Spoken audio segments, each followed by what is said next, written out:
I now give the floor to Prosecutor Karim Khan.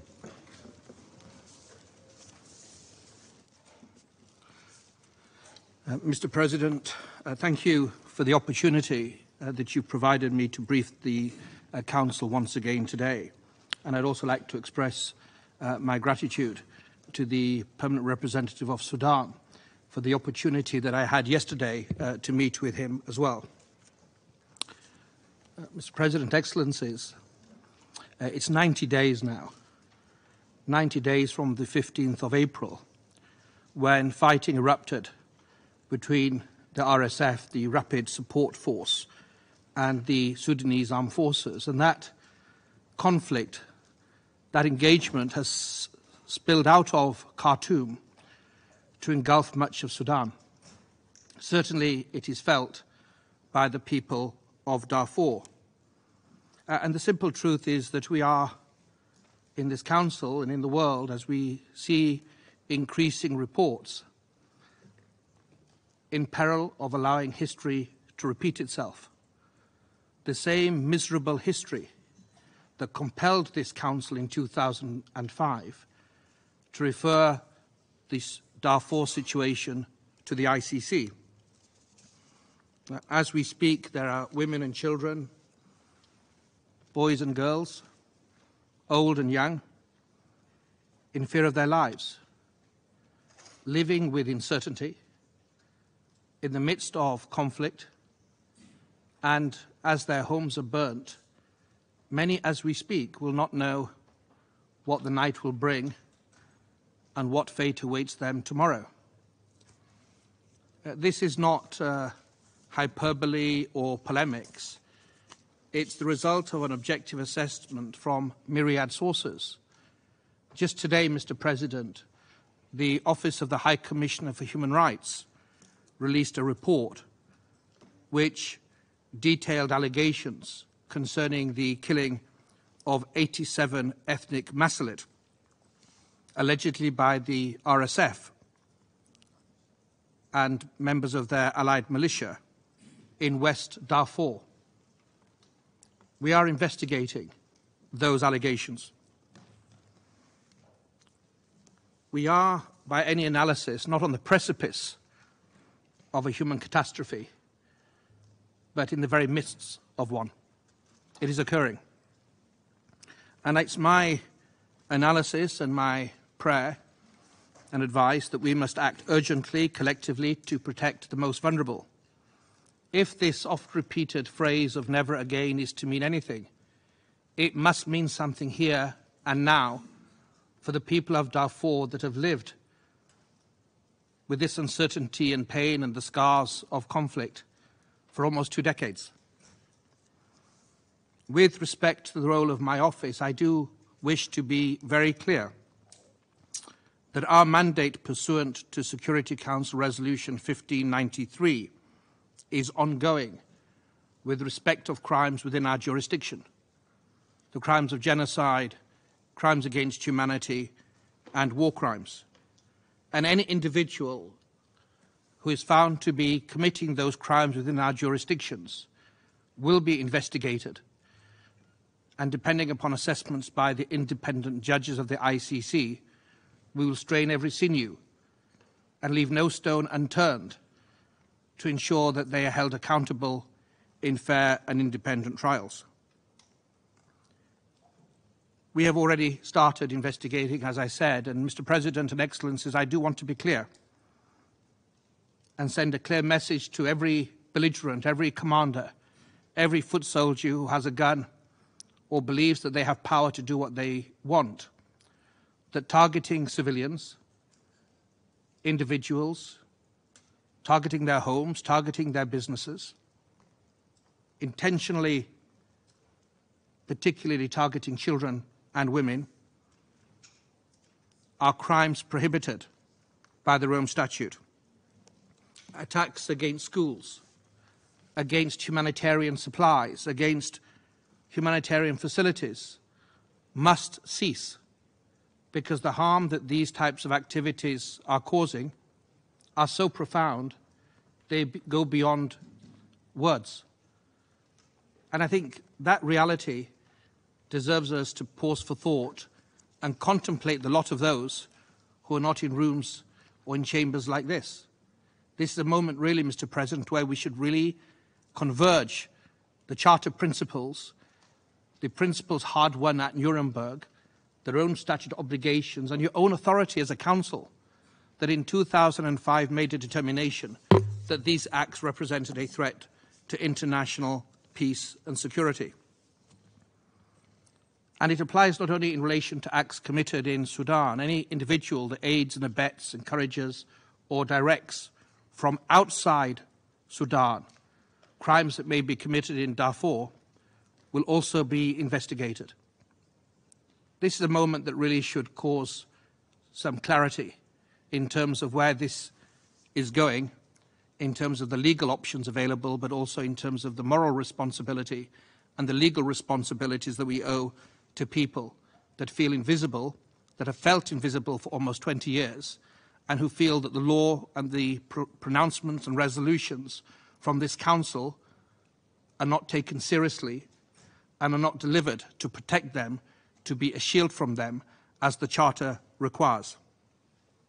The investigations that we're looking at encompass also many allegations in West Darfur, looting and judicial killings, extrajudicial killings, burnings of homes, and also allegations in North Darfur. Now, these allegations I've already mentioned, Your Excellencies, the report of the High Commissioner for Human Rights today, but this also emerges from other sources, such as the UNITAM's report, and I take the opportunity of commending the excellent leadership, the cooperation of Volker Perthes, the SRSG, for their cooperation over this last period. I've given clear instructions to my office to prioritise crimes against children and crimes of sexual and gender-based violence. And the various reports that we've received, I can't vouch at this juncture for their accuracy. But we are already looking at new, imaginative, innovative ways to verify what is the truth, to subject it to scrutiny. And I've said that during my term as prosecutor, I will not apply for warrants unless there's a realistic prospect of conviction. But we will ensure, God willing, that justice is not only spoken about in this chamber, but is felt to vindicate the rights of civilians and the vulnerable in ways that they have not seen sufficiently in their lived experiences. Today I can also announce a new public campaign that we've launched, asking and encouraging civilians, members of the different groups, any individual with information, to provide it to my office in a secure channel using the portal that we have set up. In this critical moment, and I think by any analysis that's the most bland statement we can say, in this critical moment, we need a very honest assessment. This outcome has been staring us in the face. It's been staring this council in the face. It's been staring Sudan in the face for an awfully long time. We could see it coming. The question is what we're going to do about it. This reality, the fact that children are rendered orphans or women are violated and buildings are burnt, is the result of an unwillingness over a significant period, despite the reports that myself and predecessors have brought before the Council, despite the work of the Office of the High Commissioner, despite the work of different UN organisations and UNITAMs in the more recent past. We haven't given value to the accounts of the lived experiences of so many of our brothers and sisters who are Sudanese and who are Darfuri.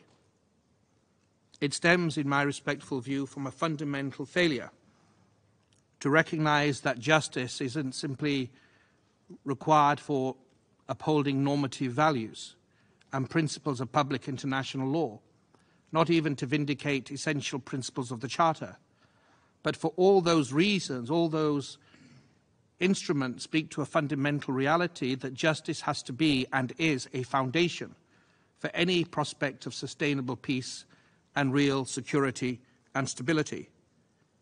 It reflects, Mr. President, a fundamental disregard and breach of clear, repeated commitments that have been made to the people of Sudan by their governments. And one can go through a whole litany of instruments and promises made, but one can simply limit it to two: the unfulfilled Juba peace agreement of the 3rd of October 2020 and the commitments made to myself, to my office, by the government of Sudan by dint of the Memorandum of Understanding signed on the 12th of August 2021. And this compels my office to look how it can more effectively render justice at this moment in a way that we will not allow any errors of the past, any obstruction, any non-cooperation to sabotage the prospects of justice or to sabotage or render impotent the will of this Council with the heavy responsibilities that are placed in you. By any measure, a failure to meet international legal obligations and the absence of any meaningful justice in Sudan for the serious crimes committed in Darfur 20 years ago have sown the seeds to the weeds of woe that is now the misfortune of so many Darfuris. Now, I remain open to engage with all actors to prevent further backsliding into ever deeper violence. I've tried over the last months to engage, and we've got messages to the leadership of the different armed groups and the government of Sudan and the RSF, and I'll continue to make efforts. But any engagement has two key conditions. It's essential that those involved in hostilities recognized, however late in the day, that they have to uphold their obligations under international humanitarian law. There cannot be further excuses and prevarications and justifications for what is intolerable and unjustified, and targeting the most vulnerable people of humanity. And it's essential that those involved in hostilities extend genuine communication and genuine, meaningful cooperation with my office, both in relation to the current hostilities that we're investigating and also in respect to the previous crimes committed in Darfur. And we will be redoubling efforts to make sure that we can penetrate any obstruction that we face.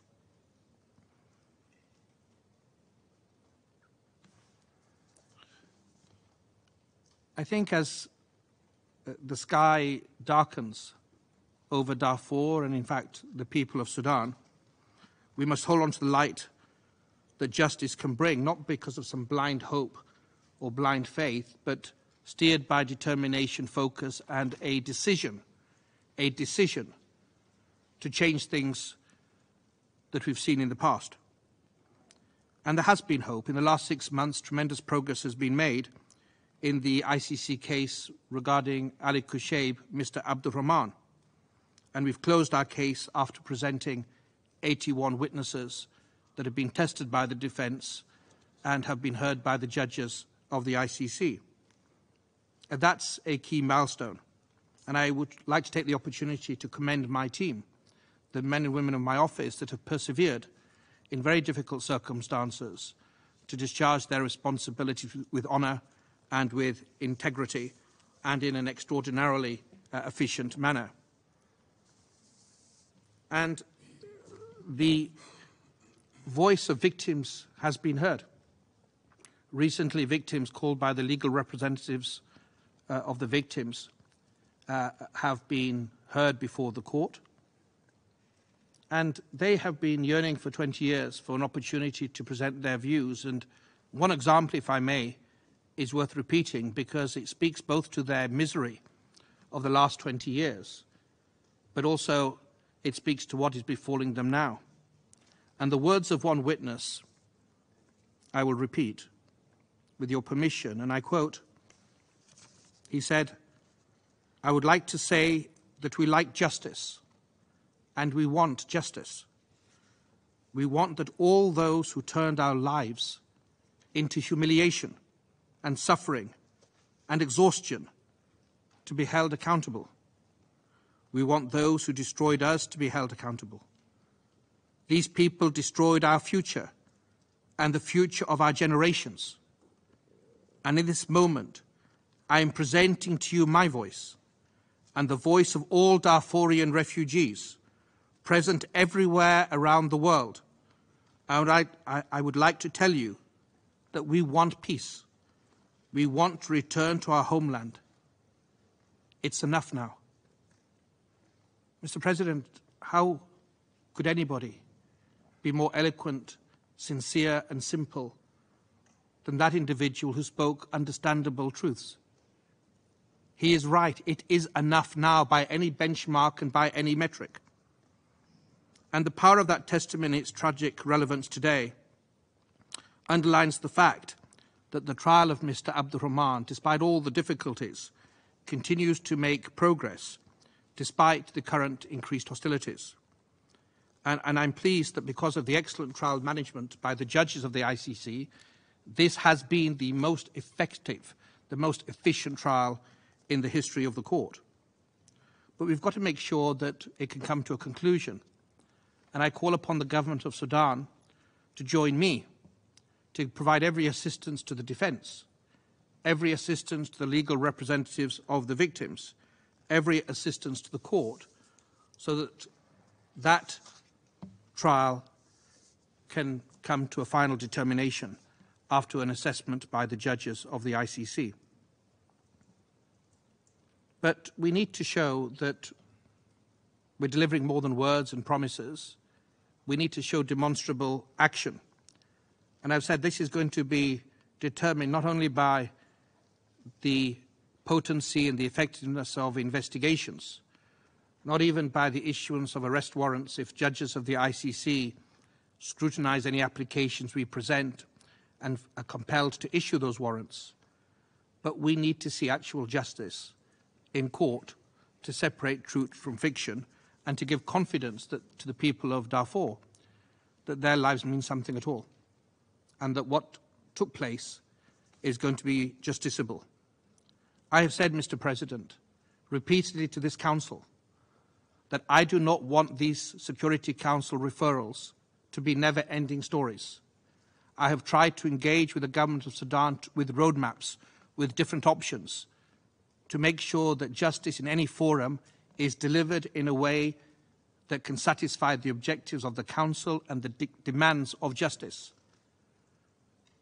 But if authors are intent on writing further chapters of despair, further pages of misery, we will not close this book. We will keep reading, and we will ensure to the best of our ability that there is justice, that there is accountability, because if we fail to deliver here, I think the implications are very severe, as we see in other situations. It calls into question the relevance of this Council. And I make no apology, Mr. President, when I make my final remark. Many actors in this conflict, and I'm a Muslim, many actors in this conflict on both parties proclaim to be Muslims. I recall not only their responsibilities under the Charter, their responsibilities under Resolution 1593, their commitments by Juba, their commitments in the MOU they signed, but also in terms of the religion that they profess to uphold, which is Islam. And the Holy Quran, Surah Al-Nisa, which is chapter 4, verse 135, makes it clear, and I quote, "Be upholders of justice and witnesses of truth, even though it be against yourselves, or against your parents, or be it against rich or poor. If you distort justice, God, Allah Ta'ala, knows that which you do." There has to be a day of reckoning in this world. And this is another reason why I encourage each and every person, however high in any party to a conflict, or any civilian, to speak the truth and avail themselves of the opportunity now to take the hand of justice and allow there to be some accountability that has been often promised and has not been delivered by the government of Sudan, I think only if we work in that way of humility will we vindicate the promises we've been making now since 2005. Thank you so much.